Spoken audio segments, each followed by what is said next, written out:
The Iran hostage crisis was known as the most important event that started the 80s. 52 American hostages taken from the U.S. Embassy in Iran, stuck in Tehran for 444 days, being in the same place, like prison. Why did the Iran hostage crisis take place? What happened during the Iran hostage crisis? What were some successes, failures, and consequences of this event? These are all questions we ask when we think of the horrifying event. This event was started in 1979, but events that took place 26 years before the crisis, 1953, set up the whole situation. Mohammad Reza Pahlavi, who was called the Shah, which means king in Farsi, the official language of Iran, was facing some problems. The Iranian people were angry at him for backing up the British government for setting up oil companies in Iran and giving back the country only a small portion of profits made. But Prime Minister Mohammad Mossadegh was nationalizing the oil and saying that Iran will extract the oil itself and keep all profits.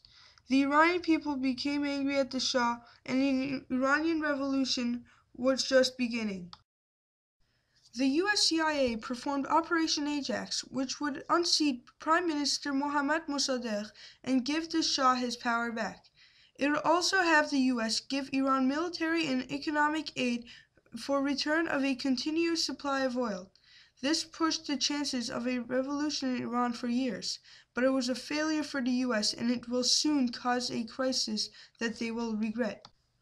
With the regaining of power to the Shah, he promised the people of Iran many personal freedoms and social reforms.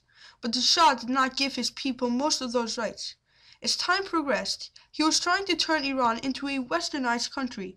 A large population of Muslim Iranians were against westernization, with the fear of Islam being endangered in Iran. Now, because of the Shah's mistakes, the threat of a revolution came back, and this time it was serious. The Shah was forced to flee the country on January 16, 1979. With the Shah gone, a man named Ayatollah Khomeini, being in exile for 15 years, came back to Iran because he used to be a threat to the Shah's power. Ayatollah Khomeini would be the leader of the Iranian Revolution. He told propagandas about the American government, and he was denouncing them, and this was a huge success for Ayatollah Khomeini. This angered many Iranians at the US. The Shah was also diagnosed with cancer at the time, and he went to the US for medical help. At about 6:30 a.m. on November 4th, 1979, a group of 300 to 500 Iranian students supporting Ayatollah Khomeini climbed the walls of the American embassy in Tehran, the Iranian capital. There, they captured all the Americans except for 6 that escaped the American embassy. The escaping hostages went to the nearby Canadian embassy and were safely flown home. This was called the Canadian Caper.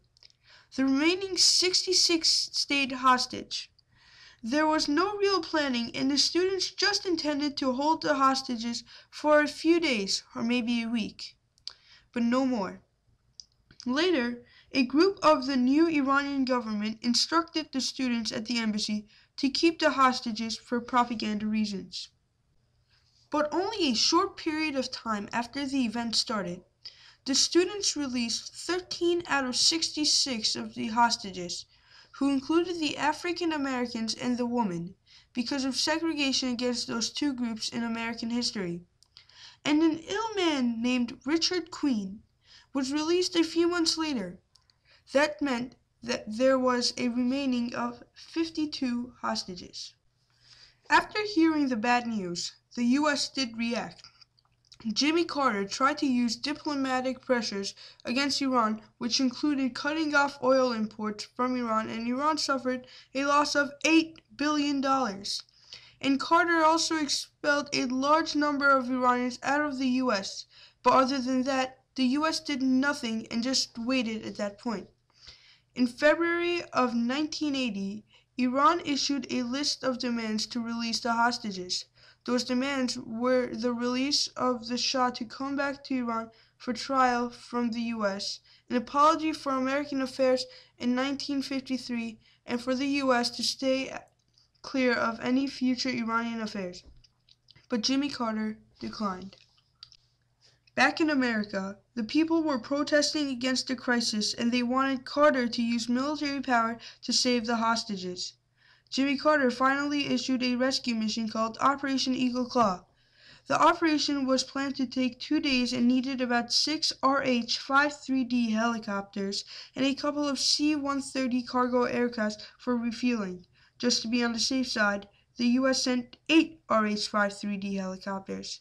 In the plan, the units were to enter Iranian borders from the USS Nimitz, which was stationed in the Gulf of Oman near the Iranian state of Sistan-Baluchistan, and go within 50 miles of Tehran.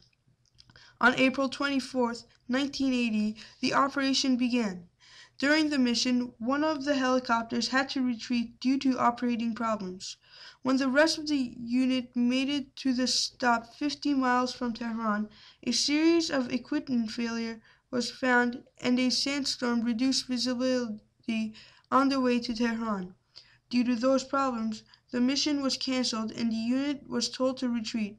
On the way back, one of the helicopters crashed into a C-130 because of a miscommunication and 8 rescuers died. This was a huge failure for the US because this event raised the hopes of the Iranian people because since they were religious, they believed that God was on their side in this situation. Later that summer, on July 27, 1980, the former Shah died of cancer. This was a good happening for the US because Iran would not ask for the Shah back anymore in any negotiations. In September, Saddam Hussein of Iraq invaded Iran. He wanted to take over the neighboring country because he believed that Iraq could become the Middle Eastern superpower after the Iranian Revolution, which greatly weakened the country, especially the military. Iran needed help, but no other country was willing to help until Iran released the hostages.